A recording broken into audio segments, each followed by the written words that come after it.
Okay. Jennifer Mitchell is the communications coordinator with the St. John's River Water Management District. She is passionate about Florida's incredible water resources and hopes to spark your interest in what you can do to help protect Florida's waterways. After earning her PhD in forest ecology from Auburn University, she completed a postdoc at the University of Florida in soil and water science. Because she realizes the greater results will come from more community participation, she now works to spread the message of how individuals can reduce their impact on our waterways.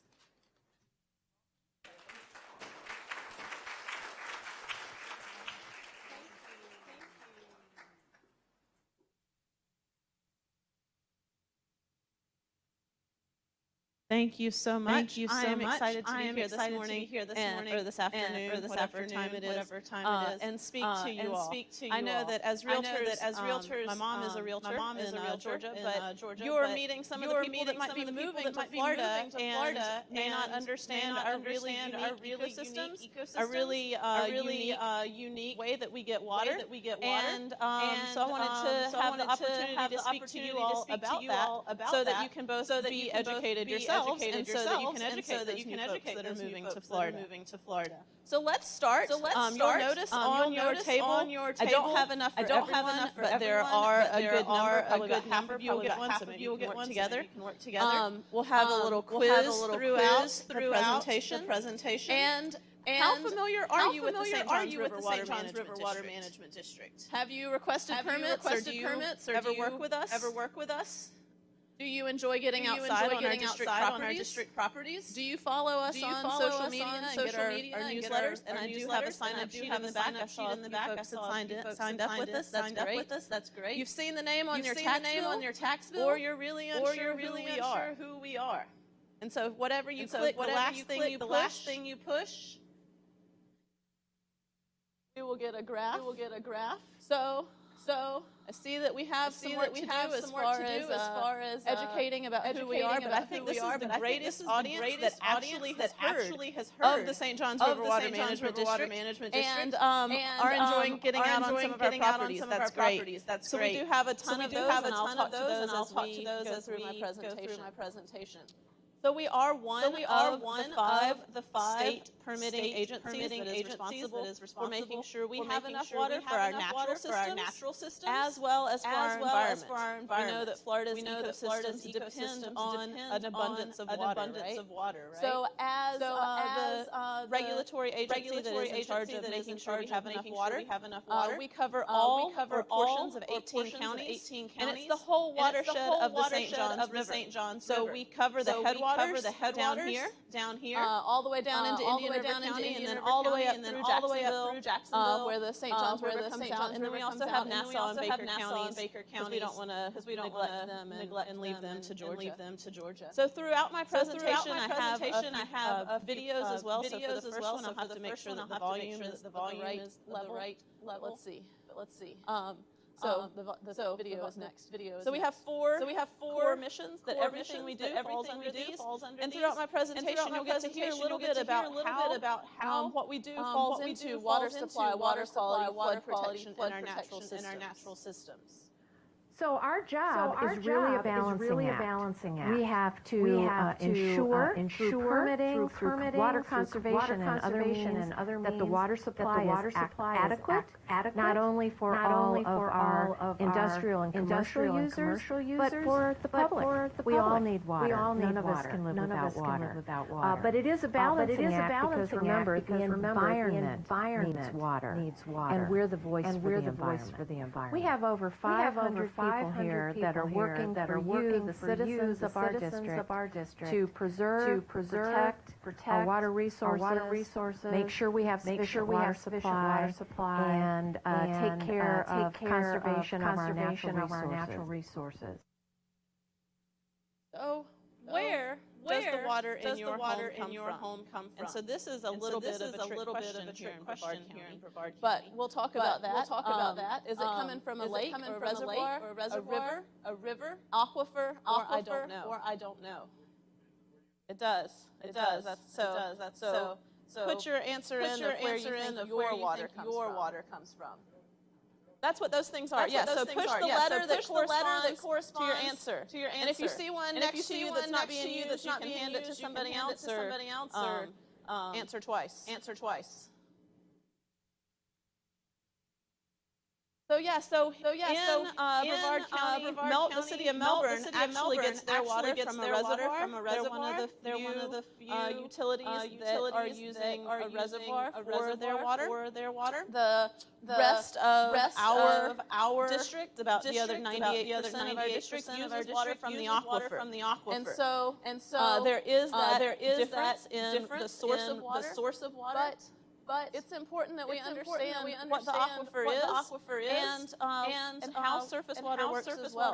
So the water that we think of in our aquifer, that top picture of the diver, that's not somebody diving in the Caribbean or down on a coral reef.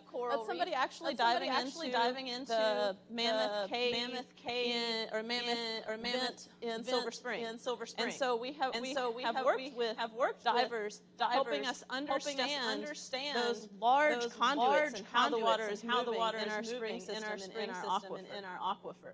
And it's also that same water that we're using for irrigation in our homes and that's supplying the lifeblood for our rivers and lakes. So what is the aquifer? So it's below us, across a little bit of South Carolina, South Georgia, over into Alabama, and then the entire state of Florida. Of course, the aquifer is not the simple geologic formation is anywhere near the simple, but it gives us a good idea of what's going on in the ground. So we have areas like over here, where that water makes it rapidly down into the Florida aquifer. So if we think about the Ocala National Forest over to Tampa area, where there's really sandy soils, there aren't very many wetlands, and the water makes it really rapidly down into the Florida aquifer. In other areas where we get a whole lot of our wetlands and lakes, we get that surficial aquifer. So there's clay underneath the surficial aquifer,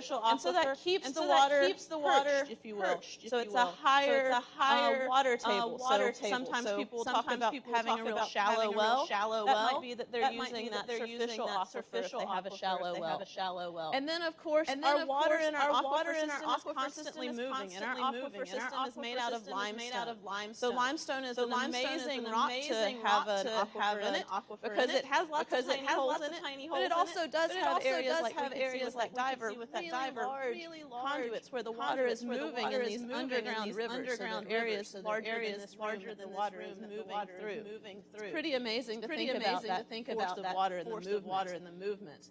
Being in a coastal area, it's important to notice that saltwater layer down at the bottom.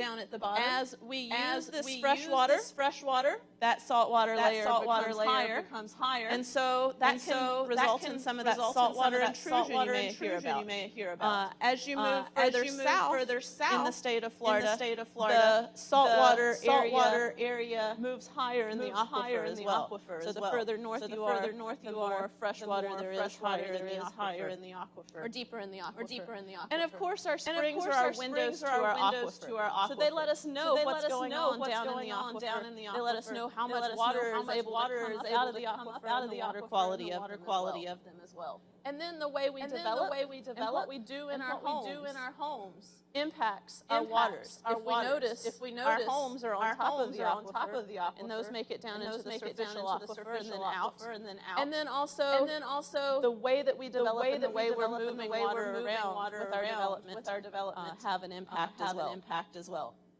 So our natural systems, I mentioned that was one of our key missions.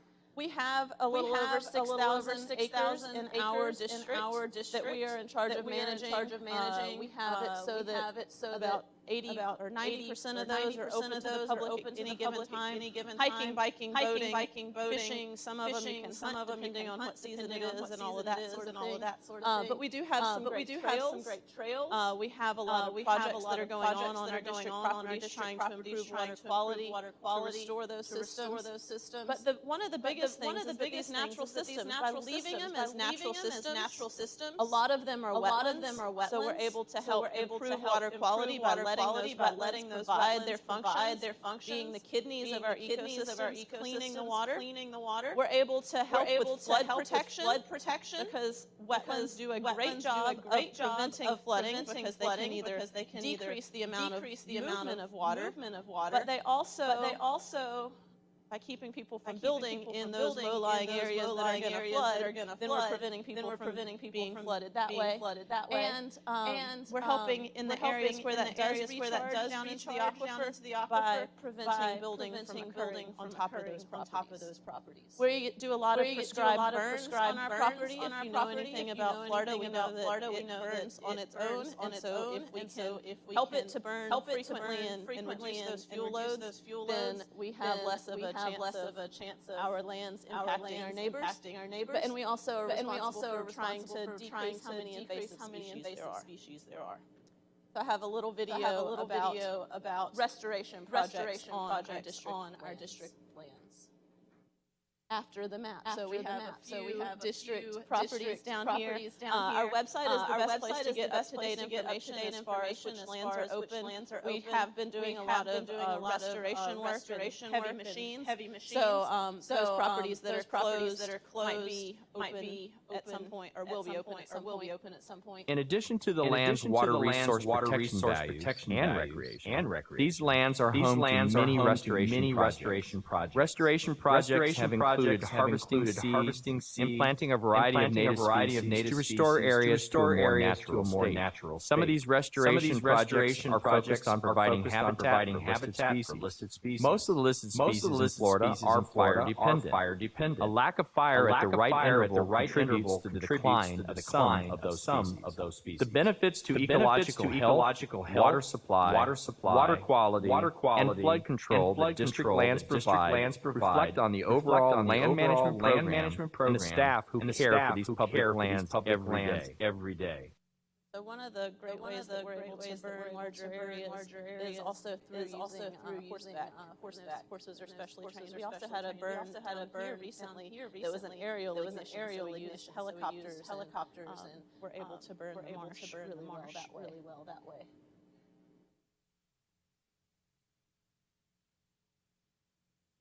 Flood protection. So we are responsible for flood protection. And down in this southern area, we are able to manage flood protection more than we are once the river makes it up towards Jacksonville. And so we have areas that are designated flood control areas that we're able to allow more water on those areas, as well as some pumps and canals that we're able to manage. And then also around the Ocklawaha Basin, we're able to manage those lake levels as the Army Corps of Engineers regulation schedules require. Water quality. So you can't separate the amount of water or that quantity and the quality of water. So quality frequently gets a lot of questions of what's going on in the water. And one of the biggest things that we're concerned about when we think about water quality are those nutrients. So the things that allow algae, plants, the organisms in the water to grow. And so we have an extensive network because we want to make sure that the projects that we're doing are in the areas that are most impacted. And we want to make sure the projects that we're doing have an impact, a positive impact on that water quality.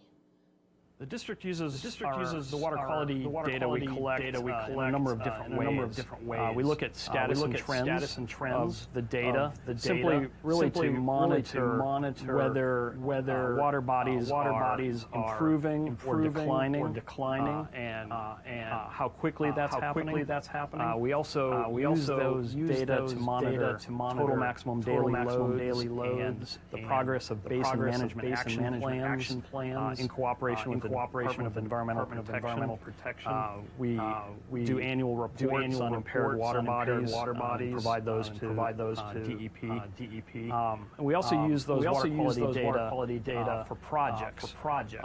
Up front, we look at water quality data to look at impaired waters and decide where we can put projects, what type of projects might be useful to improve water quality. We can also use those data to assess how well projects have worked.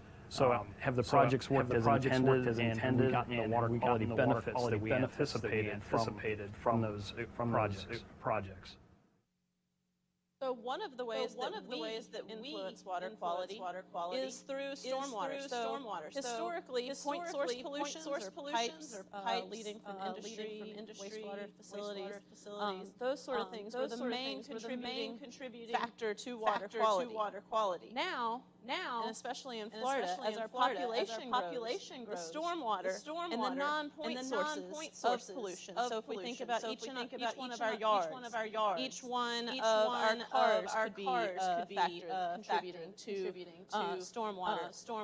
Those are the non-point sources. And so that's a lot of what is contributing to our water quality problems. And so it's a lot harder to address non-point source pollution that's coming from everywhere, and each one of us trying to get each one of us to change habits and behaviors versus going and talking to one person that you're going to say, I'm going to regulate how much you discharge from those pipes. So a few things that can be done are, if you have pets, making sure even in your yard, especially if you live along a body of water, that you're picking up after your pet. That has, although you may not think about it as far as the nutrients that are contained in their waste materials, those can contribute a lot of nutrients back into the water bodies or into stormwater. Grass clippings. It's really important that rather than having it go down a storm drain or being blown into the street or into the yards, that those either get blown back into the yard so they can decompose and create that free fertilizer for the resident or for yourself. But once they make it into a storm drain system and into water, they break down really rapidly, and the thing that made them grow was some fertilizer, and so they took up all those nutrients, and then they're going to release those nutrients right back. So those can cause a lot of algal problems. We have a picture here of an advanced septic system. Septic systems, depending on where you are, dot the landscape, and so again, they are a non-point source of pollution. So they can occur very often.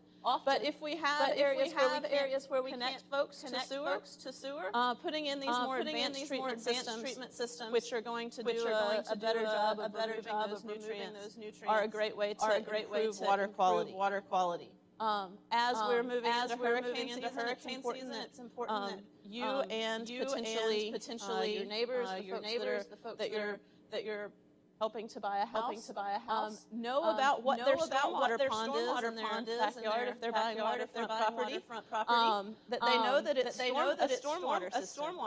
A lot of people do move to Florida, and even in my neighborhood, I was talking to the board, and someone was like, well, I really like to fish in it, so I need to be able to walk all the way down, and it needs to be clear water. No, that's not the function of it. It is not like it is wonderful that we have that ability to use it as such a nice amenity, and that we're able to be on the water.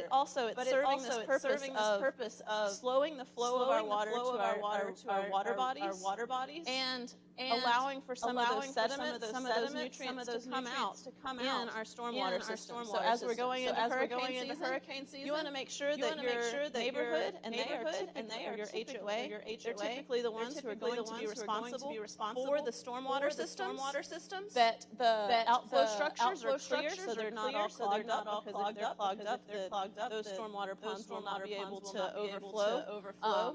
As they are designed to. You want to make sure that vegetation that's going to clog up those outflow structures is removed and taken care of. And you want to make sure that this doesn't happen, right? So anytime we have clogged up storm drains, they're not going to be able to allow the street to drain, and then you get flooding in your streets, and that can cause major problems. And then the eroded slopes is another thing. If you have too much erosion in your stormwater pond, all of that erosion makes its way into the pond, so then there's not as much area for the water to fill up, and so you're not going to have the storage capacity that it was permitted with. So permitting. So what are the permits that we're responsible for? We are responsible for the environmental resource permits. These are a lot of the wetland delineations. So when new development is going in, making sure that wetlands are the impact to wetlands is minimized and offset. If it's going in a wetland area, that it's avoided, that it's mitigated properly, and that stormwater structures are designed appropriately, so that there's no off-site flooding, because we know that new impervious structures that you can't get water through is going to make it so that the water has to go somewhere. If we think about our sands, they drain right through, right? And if we put in our roads and our homes, the water has to go somewhere. So we want to make sure that there's no flooding for the new construction or for the surrounding neighbors. So we make sure that those are sized appropriately, and the connection devices are correct, as well as any endangered species that may be on the properties. And then we're responsible for our consumptive use permits. So these are large water users, agriculture, farmers, utilities. All of those are going to have to come to us with a permit saying what the public good is, how they're going to conserve water, and are they using the most appropriate water. So there are some examples where we're really trying to get golf courses utilizing that reclaimed water, that treated wastewater, so that they're not using our drinking water for their irrigation. Agriculture using surface water, or maybe potentially reclaimed water in irrigation of crops rather than our drinking water. So one of the ways that we are getting projects in the ground, that we're having an impact in the communities, is through our cost share program. And so this is where we split a portion of the cost of putting in projects, whether they be addressing water quality, flood protection, natural systems, all of those. We help utilities, we help agriculture, we are helping municipalities with putting in projects. So some of those projects in our area, and these are the ones that were funded for this recent year in Volusia County. Anytime we can have improvements to wastewater treatment and removing more of those nutrients that would be discharged in the effluent, we're going to have a big impact on water quality. Anytime we're able to enhance stormwater systems, we can enhance them with active organisms, things that are going to take out those nutrients and going to use them for their own breakdown of nutrients. We're going to have a big impact whenever we can hold on to that stuff. In Brevard County, we have been working to remove muck from some of the canals that are draining into the Indian River Lagoon. This is going to be a great way that muck, when it sits there, it is able to release nutrients. So by taking out that muck and disposing of it, we are removing those nutrients so that they cannot just continue to release into the Indian River Lagoon. Again, stormwater improvements and connecting some areas from septic to sewer. And then in Indian River County, another treatment wetland and more septic to sewer. So a lot of the septic to sewer projects that we're doing are really focusing on areas where there are sewer lines running by them, and it's the cost prohibitiveness of connecting a home to that sewer that frequently makes residents resistant to it, as well as focusing on areas that are right by water bodies and our springs especially. In the Indian River Lagoon. How much of the septic to sewer is really happening? As far as I know, all of the projects that we have been cost sharing in the past, they are progressing. I know we had one that's recently wrapped up down.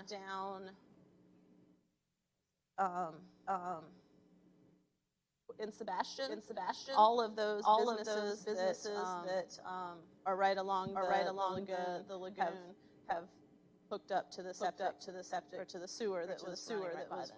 So it is occurring, and we are getting increased participation, especially with these cost share projects.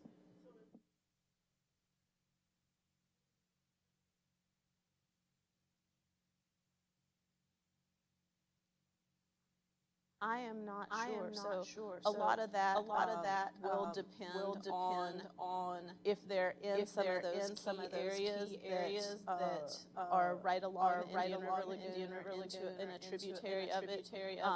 That there is a high likelihood that the municipality will encourage the hookup, and I'm not sure what the immediate cost to them would be. There are also grants and a lot of potentials of state dollars to help with having that occur. Yes.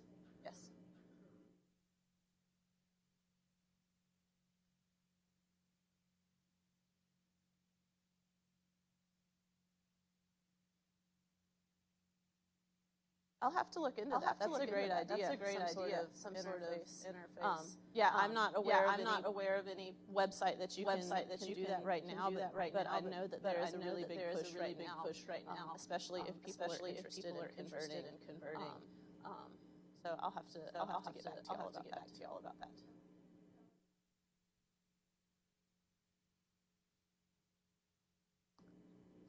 So it varies depending case to case. It is an application process. So the people that are interested have to apply. And so it's ranked on how much of a nutrient load is being reduced. We do have some water conservation projects, and so how much water is going to be saved.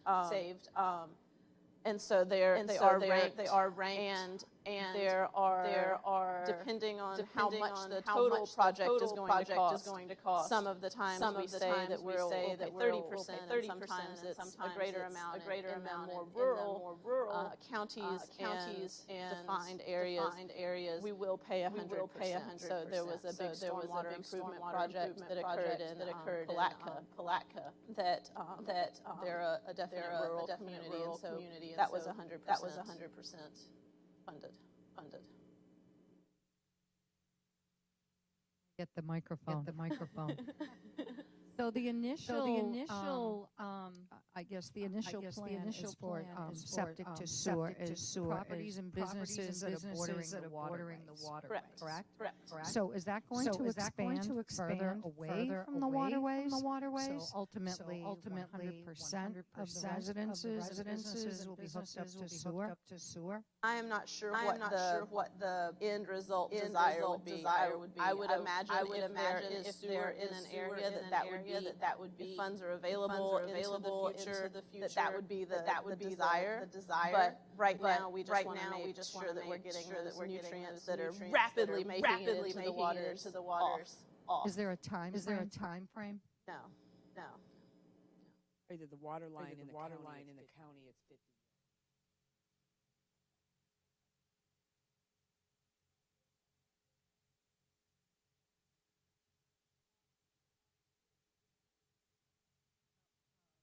How this was going to happen and how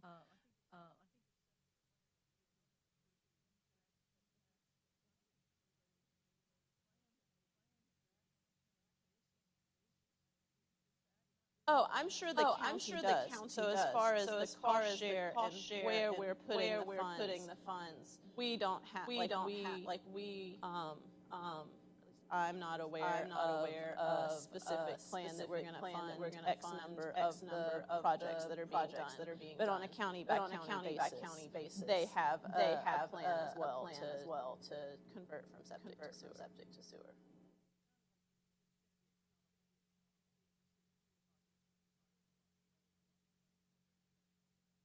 I can look into it. I'm not aware of it, but.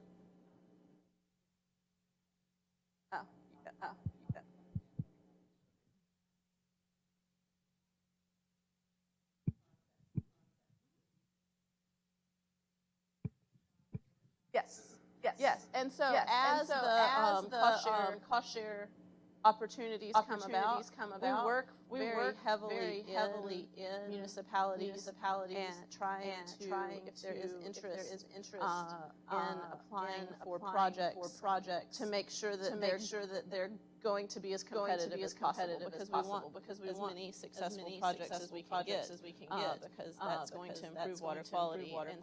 And so we work making sure that the requirements and the specifications are understood and are being met by the applications.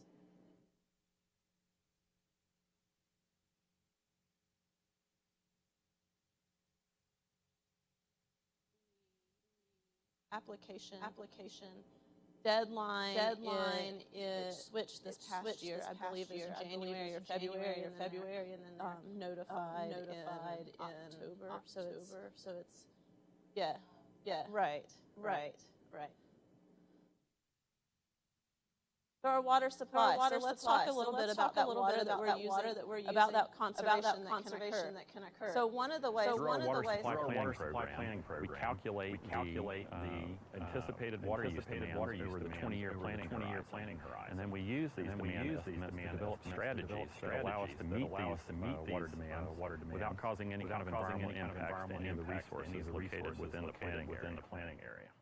So our water supply plans are one of the ways that we're able to ensure that we're making enough water available for us and for our natural systems. And so this is brand new data, hot off the presses for last year, the amount of fresh water that was used in our district, about 980 million gallons of water a day were used across those 18 counties of fresh water. It's an important reminder that we, the ones that are using the public supply in our private wells, so these are if you have a well in your backyard, public supplies if you're getting your water from a utility, we make up over 60% of that water that's being used. So as our population continues to grow, that number would continue to grow as well. And so we want to make sure that everyone understands our demand for water in ways that we can conserve it, so we can shrink the pie overall and make more water be available in our aquifer. Agriculture, commercial, industrial, those are going to be commercial, industrial, and then the landscape, recreation, and aesthetic, that is dedicated wells. So a lot of times soccer fields or potentially even water features may have a dedicated well that is using water for it. So in 2018. We have much rain last year and a half. We had a whole lot of rain. So our water use decreased by about 10%. And so we can see from 96 to 2018, we've been on a nice trend of declining water use. It's wonderful. So even with population growing, we are having conservation occurring, and we're having it occur across pretty much all of the uses. As more people move to Florida, everyone wants more water. Fortunately, we are seeing a per capita decline. So each person isn't using as much water as we have used in the past. I always think this graph, I'm a little bit of a graph dork, so I always think that it's interesting when years like 2006, 2098 stick out. Why are those years taller? We were in drought, and so agriculture is needing more water. And unfortunately, people also tend to use more water in drought. With as many restrictions as we may have, people really don't want their yards dying, unfortunately. But we are seeing great trends and great improvement. So ultimately, in Florida, we get 54 inches of rain a year, and we're surrounded by the ocean. We're not going to run out of water, but we might run out of that affordable water. We might are getting to where we have to think about alternative sources rather than the water from our Florida aquifer. We use the water from our Florida aquifer because it's a really abundant, cheap source of clean water. So it's about $1.50 per 1,000 gallons. This is not what our utilities charge us, because they have to think about long-term projects. They have to pay people, they have to maintain all the infrastructure, but that's about what it costs. reclaimed that treated wastewater, it's about $1.50 per 1,000 gallons. But as we start having to go to alternative sources, so deeper wells or surface water, there's more in that water that has to be removed, so it gets more expensive. And a lot of times people are like, well, let's just go to desalination. That just seems like the easiest way, and then we don't have to worry about any of this conservation. But it's 6 to 8.5 times more expensive, and so that would reflect in our utility bills. And so conservation is the best way to have more water available into the future. A lot of things can be free, and they can just be minimal changes that we make in our daily habits. So how much water using your little clicker do you think you use in a day? Just you, not your whole house.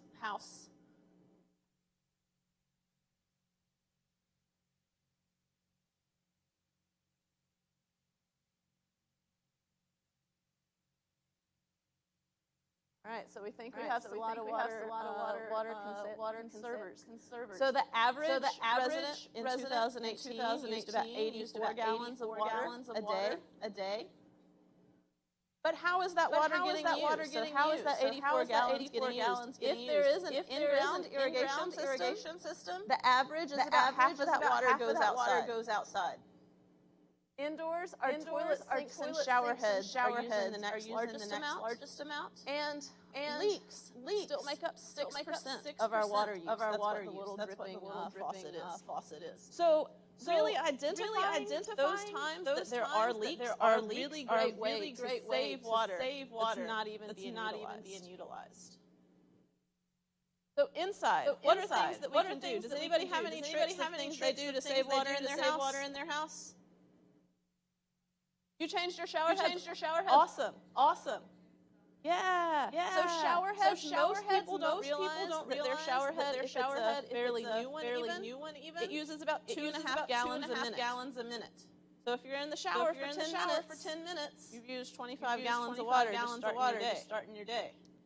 So you can change out your shower heads and use less water, and then you can stay in there the same length of time. It was interesting. Australia has a lot of water problems, and they were really encouraging people to take shorter showers, and then they weren't getting any response. And so they were like, all right, we'll just change the fixtures. So they lowered the amount of water that comes out of their fixtures, and you can decrease water use very rapidly. Any other tricks anybody has?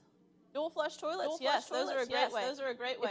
If you are working in a home that has older toilets, so toilets from the 80s or before 93, they use about 5 gallons of flush. You replace those with even just a new toilet, not dual flush. It's going to use 1.2 gallons per flush.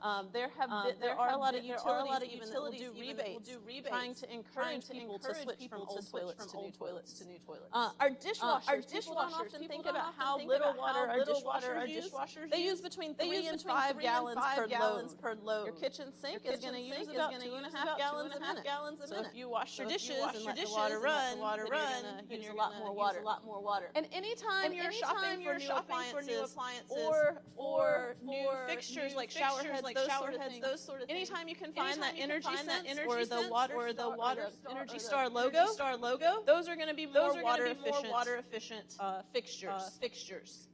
And there is such a thing as a green MLS. I'm not sure if it is active in Brevard County. It is. So things that are water-saving features make a house more appealing. Right? So anytime you can make sure that those are highlighted in a property, then that is always positive.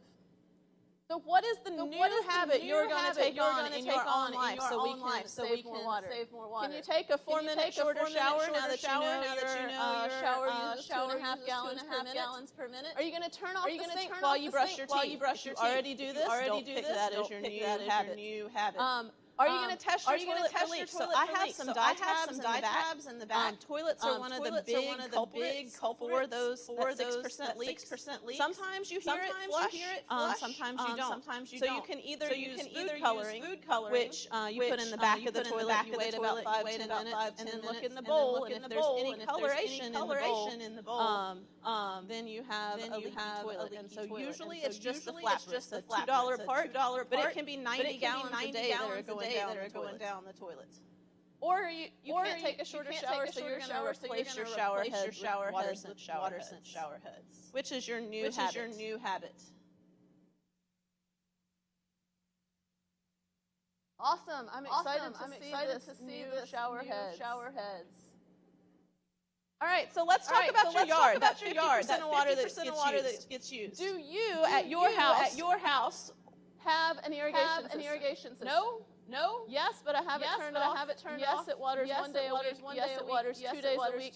Yes, it waters 3 or more days a week. Doesn't matter right now. Right now, just do you have one? Okay. So we have a good number of irrigation systems. So where is that water coming from? Is it drinking water? Is it utility reclaim? So purple pipes, your neighborhood should have little signs around that say don't drink this water, it is reclaimed water. Is it coming from a private well? Is it coming from stormwater, so surface water? Or you're just not really sure at all where it comes from?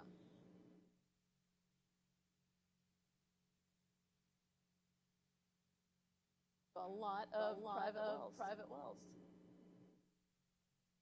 So what can you do to help save that water? We've already discussed how our water is all connected. And so even when we're using water from that superficial water table, it's still water that would ultimately make it out into the Indian River Lagoon. All of our water is connected. So things you can do. You should have one of these. Anybody know what this is? It is a rain sensor, but you know what it does most importantly? It works. So you should have a functioning rainfall shut-off device. And unfortunately, there's cork that expands, and that cork breaks down over time with our wet climate and hot.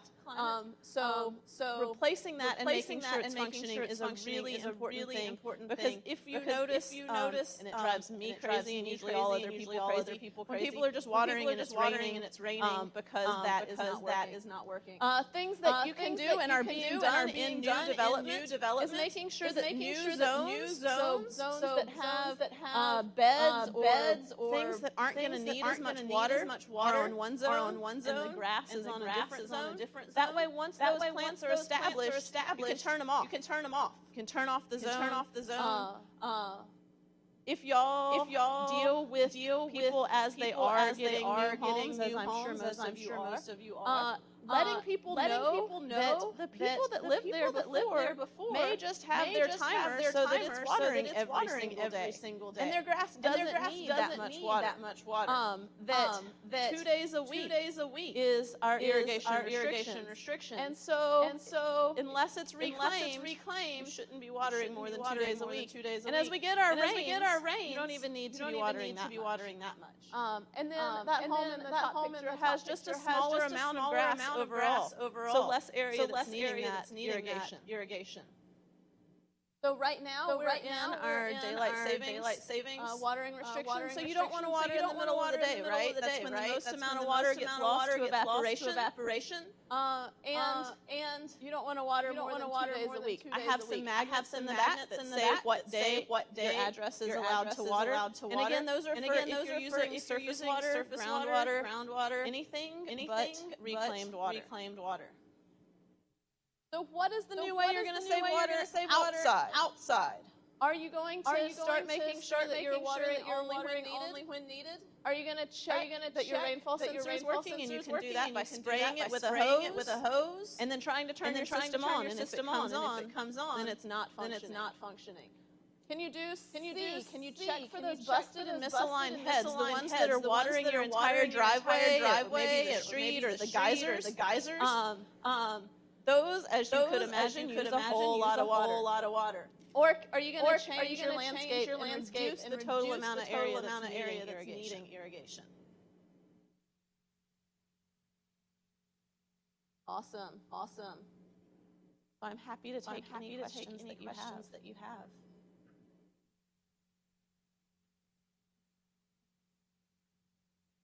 And I would also love to get any sort of feedback that you may have as far as what sort of information might be helpful for people that are moving to the area that you would like to be equipped with as far as being able to present them about our waters. Jennifer, I have a question about St. John's River water management, permitting planned unit developments in business areas when it comes to their ponds or those retention ponds. So is there anything in that permitting as to what the landscape is up to that? Because what I see so much of is it's just St. Augustine grass right down to that pond, and you know that they're fertilizing, and you know all those grass clippings are going in there. So there is not a requirement within the permit as what is around there. A lot of times it is a matter of people starting to understand, or their communities starting to say, hey, we want our ponds to look better without having to put a lot of chemicals into them. How do we do that? And the first line of defense are plants. Anytime you can put some of those native plants, especially landscape companies should be maintaining a 10-foot buffer that they're not putting fertilizer into so that at least that 10-foot of grass can be a buffer. So that's one of the best things, is knowing that there should be that 10-foot buffer that you're not applying fertilizer in. My HOA neighborhood.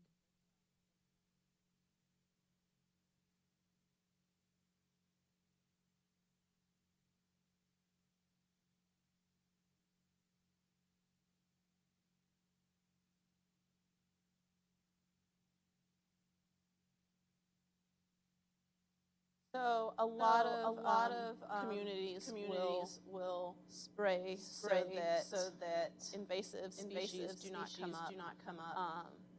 And that is a really important thing that they're spraying.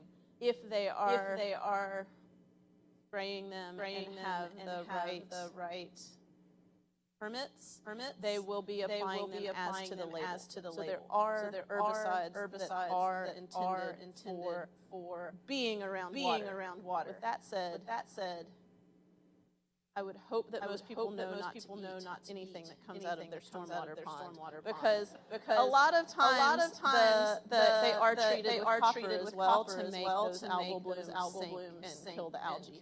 And so they are taking all of the sediments that are washing off of our driveways and our oils and all of the things that are accumulating in those stormwater ponds. So if you don't have signs in your neighborhood that say like either no fishing or do not eat, then that would be a really or making sure that everyone knows not to eat things that are coming from the stormwater pond.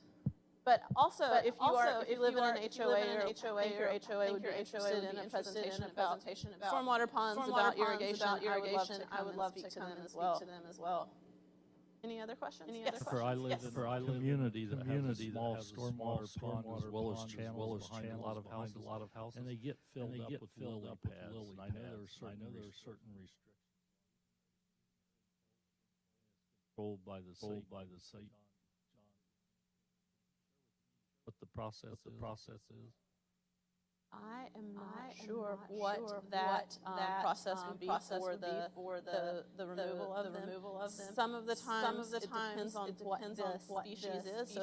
So if it's a water hyacinth, that's a bad invasive species, and so there are even rules against other people removing them, because at one point people really liked them, and that was how they got spread into other water bodies. So it was almost intentional thing. So that's why there are a lot of rules. I'm happy to give you my card, and I can get you in contact with the right person to get you. I appreciate To understand that.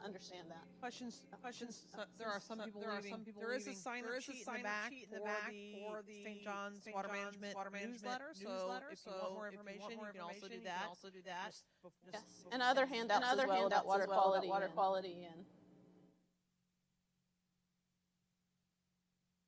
Have flyers or brochures on your website that we can print out or email for potential buyers and to leave in our list. Absolutely. Yes. And I can share a link for those. Guys. As far as pollutants getting into the Indian River Lagoon system, how are you addressing the manatee issue?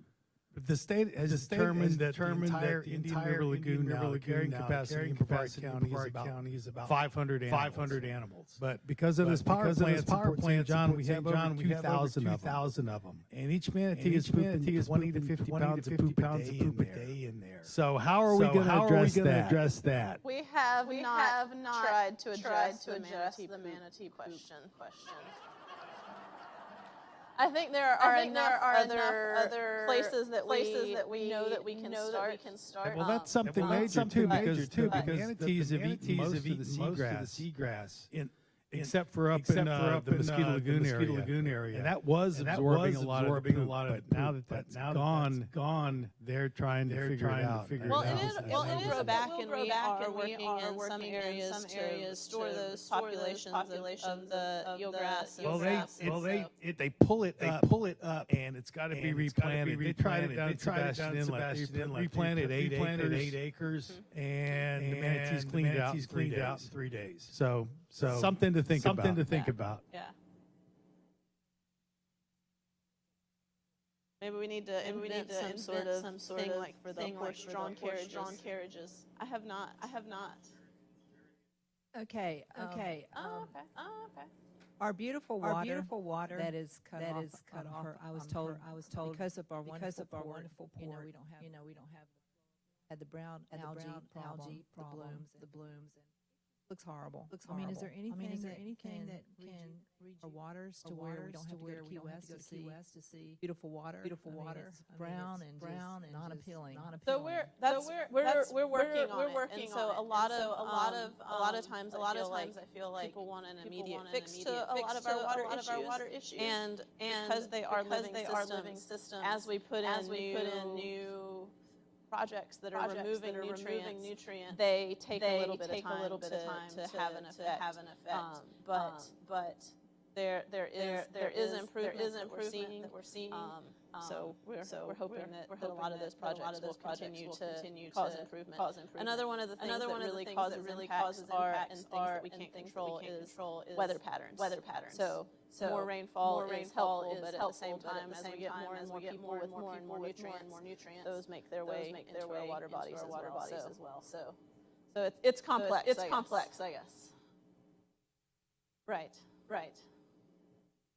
Uninvasive species. Someone has let's say peppers growing out of control behind their property that's on.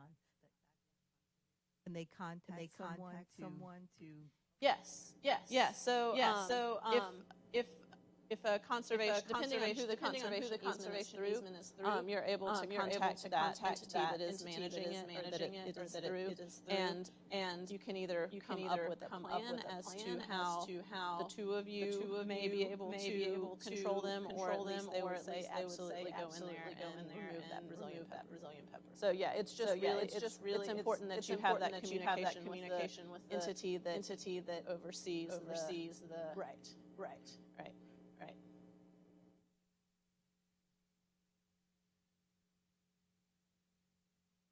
Regarding the consultative use permitting, golf courses and agriculture.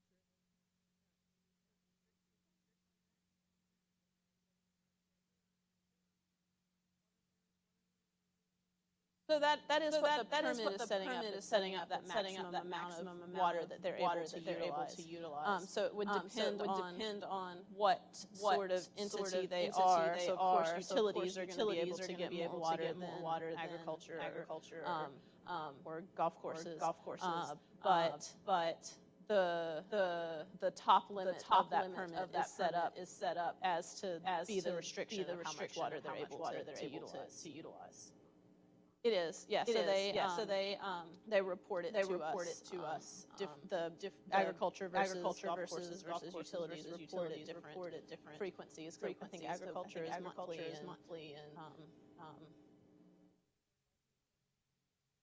most of the regulation, even on terms of wastewater effluent that reports back to DEP, most of that is self-report.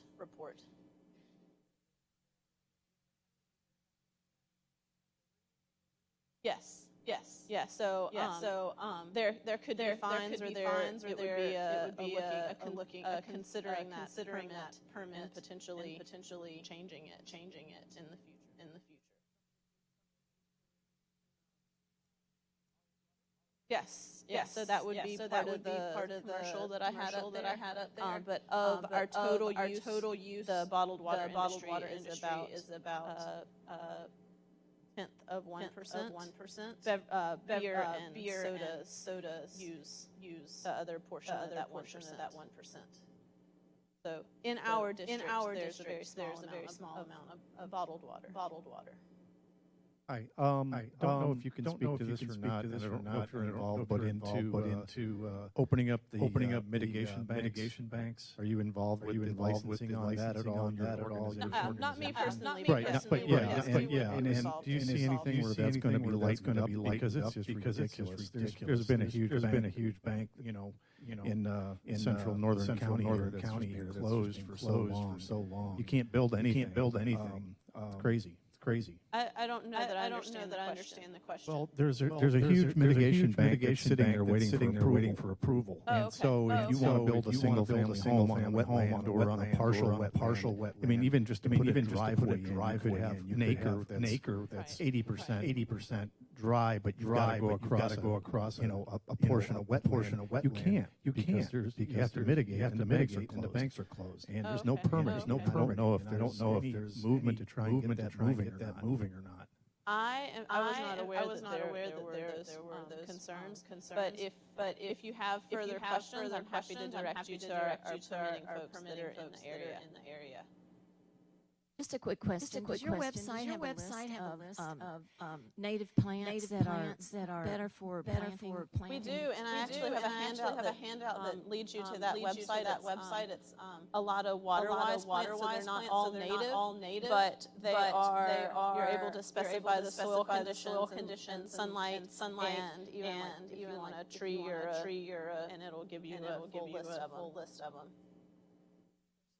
Stuff called blue pond dye, and I've seen my friends use it. It's called blue pond dye, and it's supposed to help with the absorption of sunlight, and like my pond. Recommend using it or not, or just like. So do you have a pond that like your HOA is, or your kind of, but our HOA doesn't really do anything.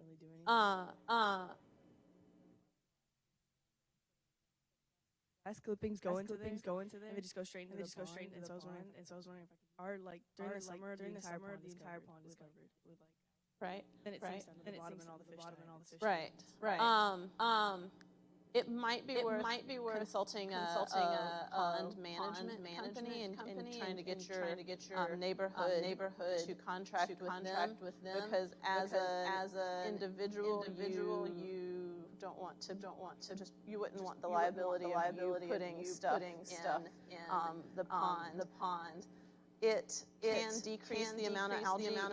Is the same color as like the wavelength that they take up, and so that's how it works.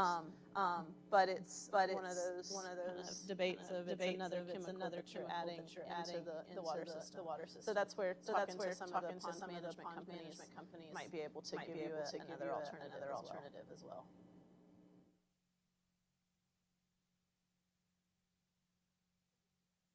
Well, two things. Coming today. Thank you. Very informative. And I also want to thank out of the room, but we do have a government affairs that handles all of this stuff from getting Jennifer here to people from the school system, etc. So Tammy Watts, she was in here earlier. She does all this for us. She sits behind the scene and she hides.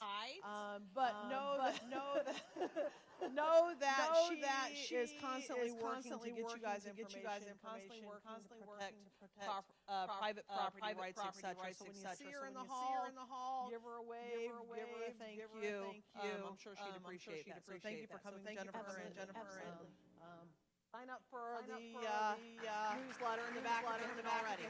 And also, please leave the little clickers. Don't take the clickers. We're going to scan you as you go out.